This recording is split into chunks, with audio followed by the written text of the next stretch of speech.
Et si je vous disais que la plus grande victoire ne se gagne pas sur le champ de bataille? Le secret des vrais maîtres est de gagner avant même que le combat ne commence. Il y a plus de 2000 ans, dans une Chine déchirée par les conflits, un stratège et philosophe nommé Sun Tzu a écrit un guide qui allait traverser les âges.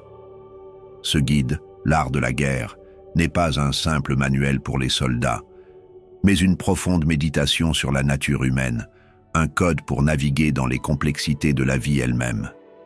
Car chaque jour, nous menons nos propres batailles, dans notre carrière, dans nos relations et surtout à l'intérieur de nous-mêmes. Sun Tzu nous enseigne que la véritable maîtrise ne consiste pas à écraser l'adversaire, mais à déjouer le conflit lui-même. Ces leçons parlent à tous ceux qui cherchent à surmonter des obstacles, à atteindre leur but et à vivre une vie pleine de sens. Pour comprendre cette sagesse, nous devons commencer par le fondement de toute stratégie, le point de départ de toute victoire durable. Le premier principe, et peut-être le plus important, est le suivant. Connais-toi toi-même, connais ton ennemi, et tu n'auras pas à craindre le résultat de 100 batailles. Cette simple phrase contient une vérité immense. Se connaître soi-même, c'est bien plus que de lister ses qualités et ses défauts. C'est comprendre les limites de sa patience, la profondeur de ses peurs, les déclencheurs de sa colère et la véritable source de sa motivation. C'est avoir une carte honnête de son propre territoire intérieur sans zone d'ombre. Sans cette clarté, nos plans sont construits sur du sable, car nous ne pouvons ni agir avec confiance, ni nous adapter aux imprévus. Connaître son ennemi ou son obstacle, c'est appliquer cette même lucidité à l'extérieur. Il ne s'agit pas de haine, mais d'analyse. Quelles sont les intentions de l'autre? Quelles sont ses forces réelles, et non celles qu'il prétend avoir? Et surtout, où se trouvent ses vulnérabilités, ses points de fragilité? Lorsque vous comprenez cela, aucune de ces actions ne peut plus vous surprendre. Vous détenez la clé pour maîtriser chaque situation, car aucune bataille n'est jamais vraiment perdue lorsque votre propre cœur et celui de votre adversaire sont mis à nu. Cette connaissance profonde mène naturellement au deuxième principe, qui est le sommet de l'art stratégique. L'art suprême de la guerre est de soumettre l'ennemi sans combat. Imaginez la puissance de cela, gagner sans avoir à livrer bataille, sans gaspiller d'énergie, sans détruire de ressources et sans créer un ressentiment qui pourrait empoisonner l'avenir. C'est le triomphe de l'intelligence sur la force brute. C'est la persuasion, la stratégie et la compréhension qui l'emportent là où la violence ne ferait que tout compliquer. Dans votre vie, cela signifie chercher des solutions qui évitent la confrontation directe et inutile. Cela peut être trouver un terrain d'entente dans une négociation, désamorcer un conflit familial par l'écoute, ou atteindre un objectif professionnel en rendant votre projet si attrayant que toute opposition semble illogique. La victoire la plus élégante est silencieuse. Elle n'est pas marquée par le bruit des épées qui s'entrechoquent, mais par le calme d'un problème qui s'est simplement résolu parce que vous avez su manœuvrer les pièces du jeu bien avant que la partie ne commence. Mais se connaître soi-même et connaître son ennemi n'est que la première étape. Comment transformer cette connaissance en action et faire en sorte que les opportunités se multiplient en votre faveur? La réponse réside dans l'art subtil de la perception. La connaissance de soi et de l'autre vous donne une carte du monde, mais c'est la maîtrise de la perception qui vous permet de redessiner cette carte à votre avantage. C'est ici que nous entrons dans un territoire plus complexe, celui où la réalité et l'illusion dansent ensemble. Sun Tzu nous enseigne un principe qui peut sembler dérangeant au premier abord, mais qui est essentiel. Toute guerre est fondée sur la tromperie. Il ne s'agit pas ici de mensonges malveillants, mais de l'art stratégique de contrôler le récit. Dans la vie, montrer sa main trop tôt, révéler toutes ses intentions, est une invitation à l'échec. La tromperie, dans le sens de Sun Tzu, c'est l'art de la discrétion. C'est faire croire que l'on est faible quand on est fort, ou loin quand on est proche. C'est guider l'attention de l'adversaire vers un point, pendant que notre véritable action se prépare ailleurs. dans l'ombre. Pensez à un joueur de poker qui ne laisse transparaître aucune émotion, ou à une entreprise qui garde secrète sa véritable innovation jusqu'au jour du lancement. Ils ne mentent pas, ils gèrent l'information. Ils contrôlent la perception pour garder une longueur d'avance. Ce contrôle de la perception est affiné par un autre principe puissant. Engager les gens avec ce à quoi ils s'attendent. C'est ce qu'ils sont capables de discerner et cela confirme leurs préjugés. Cela les installe dans des schémas de réponse prévisibles, occupant leur esprit pendant que vous attendez le moment extraordinaire, celui qu'ils ne peuvent anticiper. En d'autres termes, en paraissant prévisible, vous endormez la méfiance des autres. Ils vous classent dans une catégorie, pensent vous avoir compris et baissent leur garde.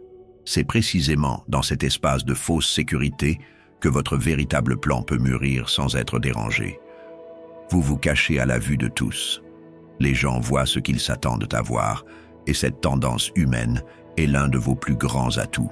La véritable maîtrise consiste à maintenir un contrôle parfait sur ce que vous montrez et ce que vous êtes réellement, en utilisant la prévisibilité comme un camouflage pour l'extraordinaire.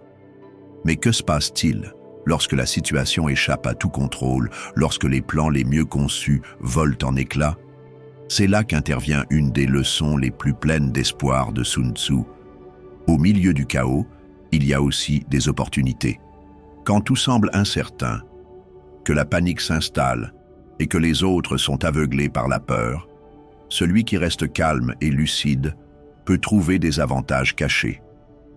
Les moments de grande perturbation brisent les anciennes règles et créent un espace pour la créativité, pour des décisions audacieuses et pour des solutions nouvelles. Le chaos n'est pas seulement un danger, c'est un creuset. Il forge les plus grandes réussites.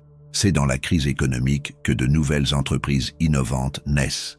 C'est dans l'échec personnel que l'on trouve la force de se réinventer. Le stratège habile ne subit pas le chaos, il l'utilise. Il voit la tempête non pas comme une fin, mais comme le vent qui va gonfler les voiles de son navire et le propulser vers des territoires inexplorés. Contrôler ce que les autres pensent est une arme puissante. Mais à quoi sert la meilleure stratégie si vous l'appliquez au mauvais moment et au mauvais endroit? Le vrai maître sait que le temps et l'espace sont ses plus grands alliés. Maîtriser la perception vous donne le contrôle sur l'esprit de l'adversaire, mais le véritable pouvoir réside dans la maîtrise du monde physique, du temps et de l'espace. Un stratège ne gagne pas seulement parce qu'il est plus intelligent, mais parce qu'il sait où et quand appliquer son intelligence. C'est le domaine de la patience stratégique, un art qui demande plus de sagesse que de force. Sun Tzu nous livre ici un principe fondamental. Celui qui sait quand combattre et quand ne pas combattre remportera la victoire. L'énergie est votre ressource la plus précieuse, bien plus que l'argent ou le temps. Chaque conflit, chaque dispute, chaque défi que vous acceptez de relever vous coûte une partie de cette énergie. Le guerrier impulsif se jette dans chaque escarmouche, répond à chaque provocation et sort son épée pour la moindre offense. Il gagne peut-être de petites batailles, mais il arrive épuisé sur le champ de bataille principal, celui qui décidera de son destin. Le maître stratège, lui, observe. Il a le discernement de savoir quelles luttes méritent son attention et lesquelles ne sont que des distractions. Il sait que parfois, la plus grande démonstration de force est de refuser le combat, de se retirer pour préserver ses forces pour le moment qui compte vraiment. Choisir ses batailles, c'est s'assurer que sa force n'est jamais gaspillée. Une fois que vous avez décidé qu'une bataille vaut la peine d'être menée, la question suivante devient « où ?» Et c'est là que le génie de Sun Tzu se révèle à nouveau. Les experts en arts militaires amènent l'ennemi sur le champ de bataille de leur choix. Ils ne se laissent pas attirer sur le sien. Ne laissez jamais les autres dicter les conditions de votre succès. Contrôler l'environnement, c'est s'assurer de détenir l'avantage avant même que le premier coup ne soit porté. Pensez-y dans votre vie. Lorsque vous allez à un entretien d'embauche, vous êtes sur le terrain de l'autre. Mais si vous parvenez à orienter la conversation vers vos domaines d'expertise, Là où vous êtes le plus à l'aise, vous avez ramené la discussion sur votre propre terrain.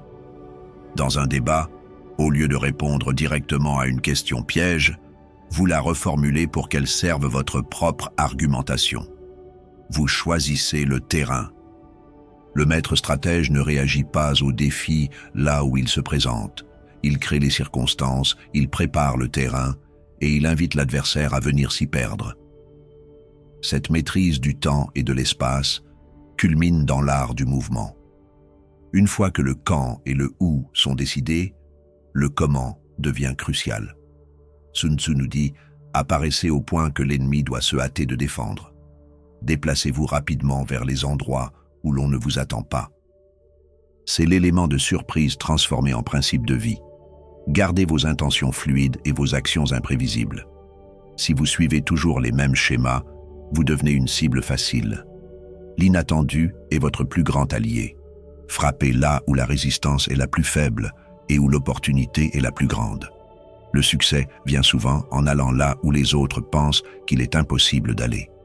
Il ne s'agit pas d'être le plus rapide, mais le plus inattendu. Le vrai stratège ne fonce pas tête baissée.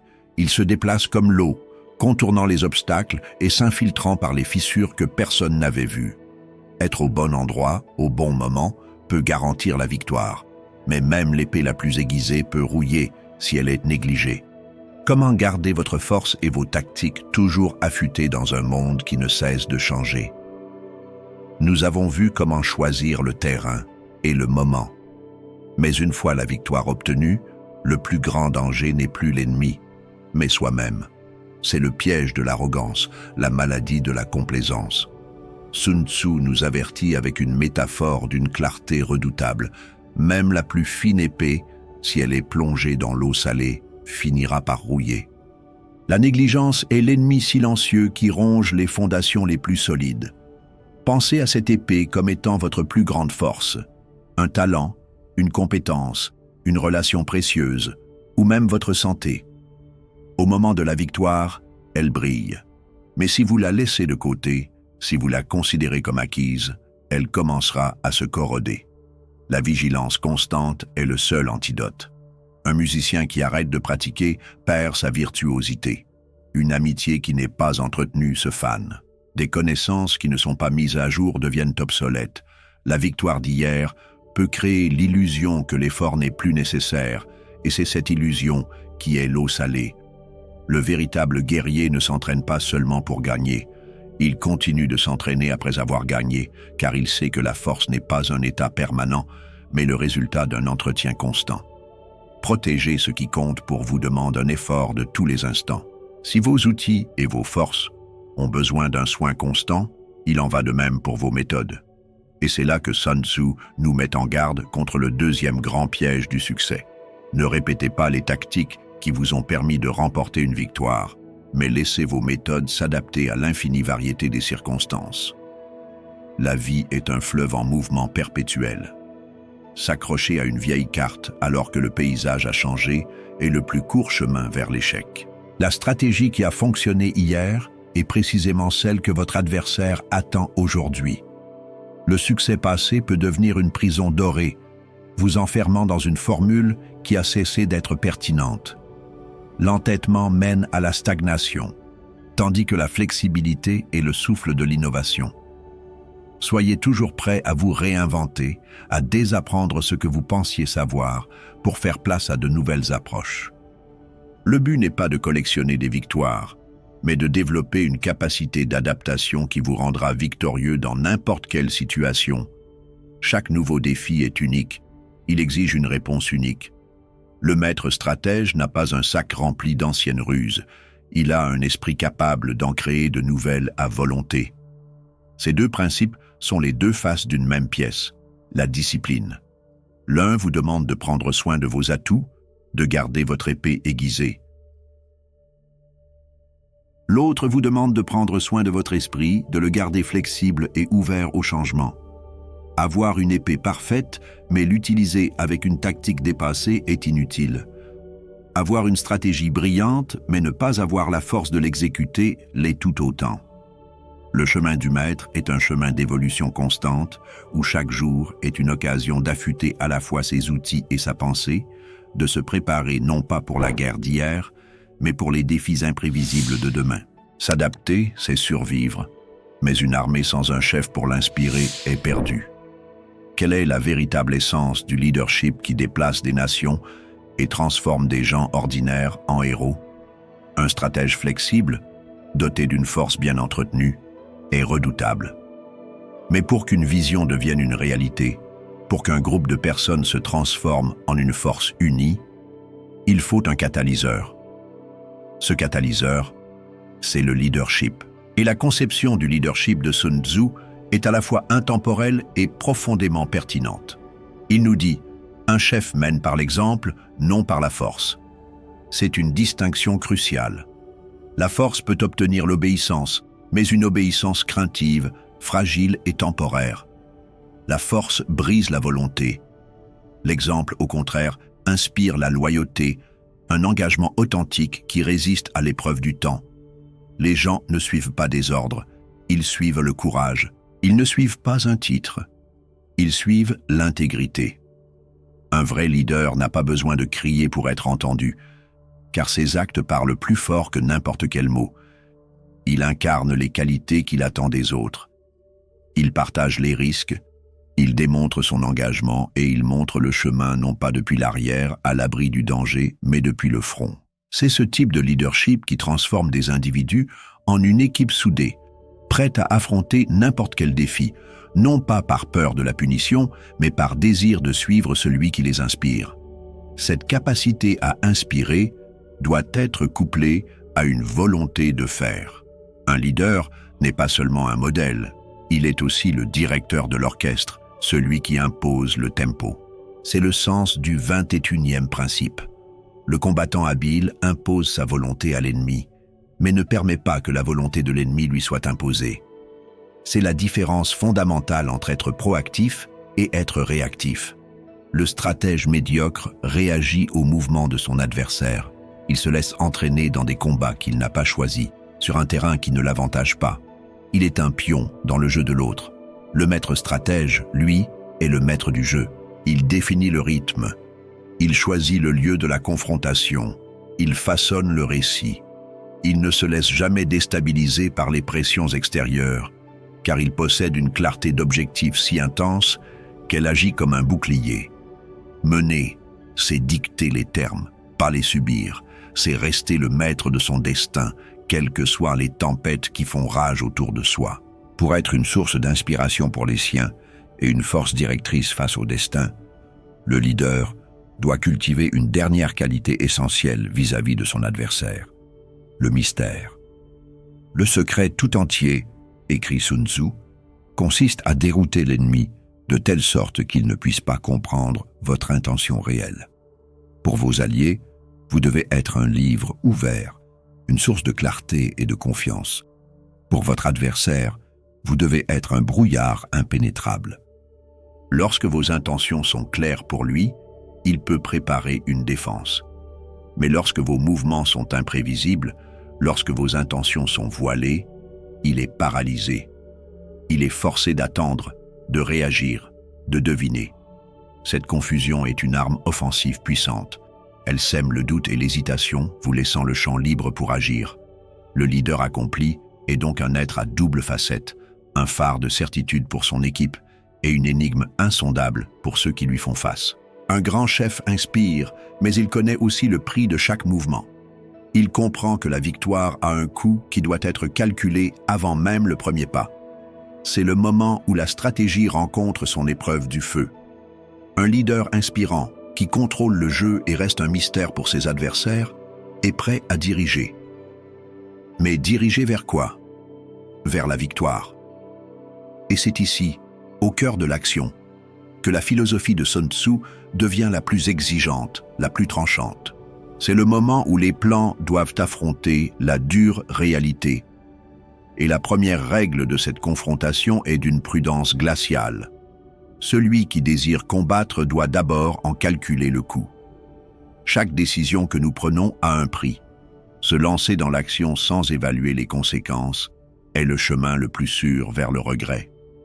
Ce coût n'est pas seulement matériel comme l'argent ou les ressources. Il est aussi émotionnel, psychologique et relationnel. S'engager dans un conflit professionnel peut coûter votre tranquillité d'esprit. Lancer une entreprise peut coûter votre temps et vos économies. Gagner un débat peut coûter une amitié.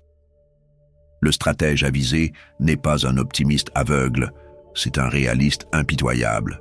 Il regarde le pire scénario en face et se demande « Suis-je prêt à payer ce prix, même si je perds ?» Ce n'est que lorsque la réponse est un oui sans équivoque que l'engagement peut être pris. Ce calcul n'est pas un signe d'hésitation, mais la marque d'une préparation profonde, garantissant que chaque pas est fait avec une pleine conscience de ses implications. Savoir le prix est une chose, être prêt à le payer en est une autre. Et c'est là que réside la différence entre le souhait et la volonté. Sun Tzu nous le dit sans détour, la victoire est réservée à ceux qui sont prêts à en payer le prix.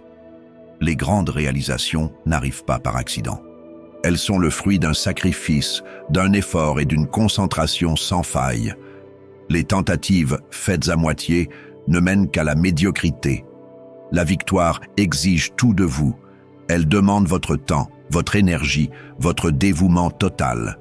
C'est l'étudiant qui renonce aux sorties pour préparer son examen, l'athlète qui s'entraîne sous la pluie alors que les autres sont rentrés, l'artiste qui passe des milliers d'heures à perfectionner son art dans la solitude.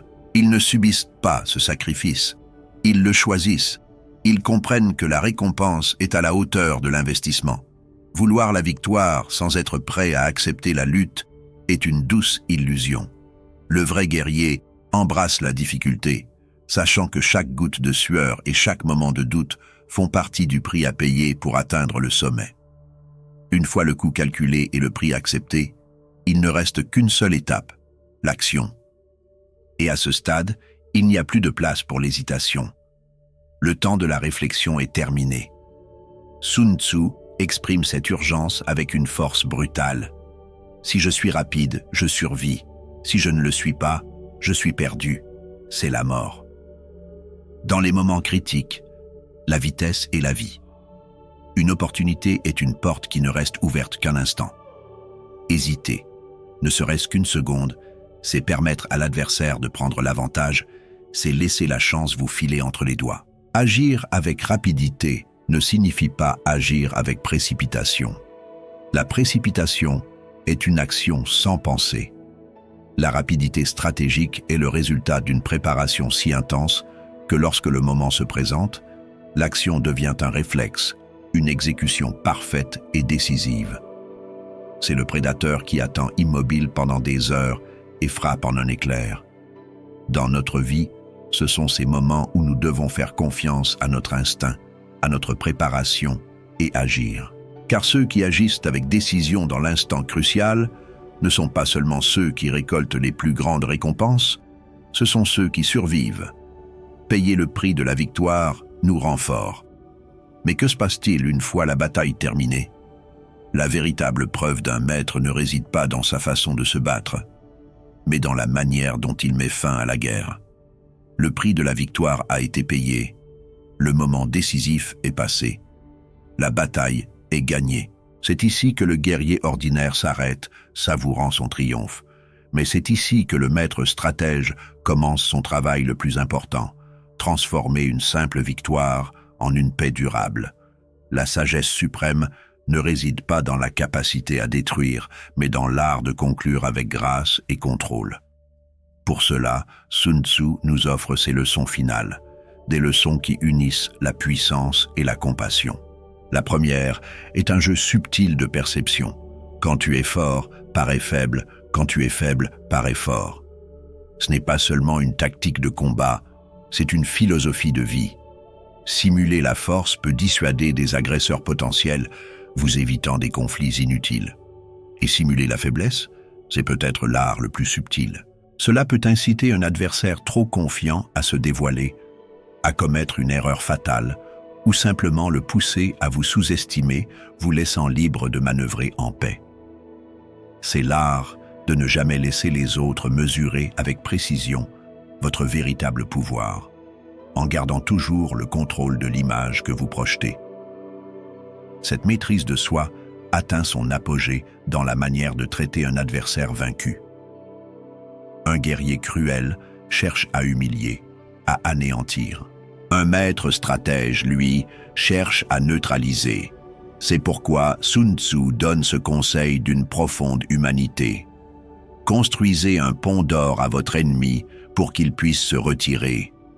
Forcer un adversaire dans ses derniers retranchements sans aucune issue le transforme en une bête féroce qui se battra jusqu'à la mort, causant des dommages inutiles.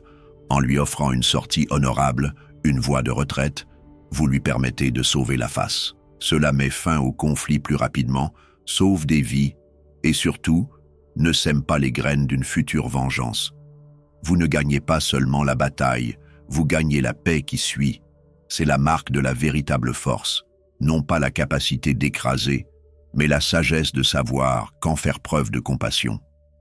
C'est transformer un ennemi en un non-combattant, ce qui est une victoire bien plus grande et plus durable. Enfin, Sun Tzu résume tout le processus de la stratégie en une seule et magnifique métaphore. L'énergie peut être comparée à la tension d'un arc, la décision au relâchement de la gâchette. Toute la préparation que nous avons vue, la connaissance de soi, l'étude de l'adversaire, le choix du terrain, l'entretien de sa force, la planification, tout cela, c'est l'acte lent et délibéré de tendre l'arc. C'est accumuler de l'énergie potentielle silencieusement, patiemment. Un plan sans exécution n'est qu'une idée, un arc tendu qui ne tire jamais. Mais l'action, le moment décisif où l'on paye le prix, c'est le relâchement de la gâchette. C'est la libération soudaine et ciblée de toute cette énergie accumulée en une seule flèche qui atteint sa cible avec une force irrésistible. Le succès ne réside ni dans la préparation seule, ni dans l'action seule, mais dans l'alignement parfait des deux. C'est le cycle complet du maître, la longue et patiente accumulation de pouvoir, suivie de son application précise et foudroyante au moment parfait. La sagesse de l'art de la guerre n'est donc pas une invitation à la violence, mais un guide pour atteindre nos objectifs avec le moins de conflits possible.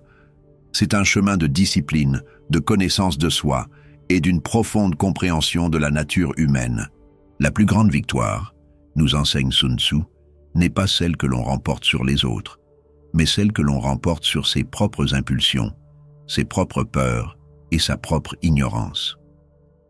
Si ce contenu vous a touché d'une manière ou d'une autre, abonnez-vous à la chaîne, activez la cloche et laissez votre commentaire ici en bas.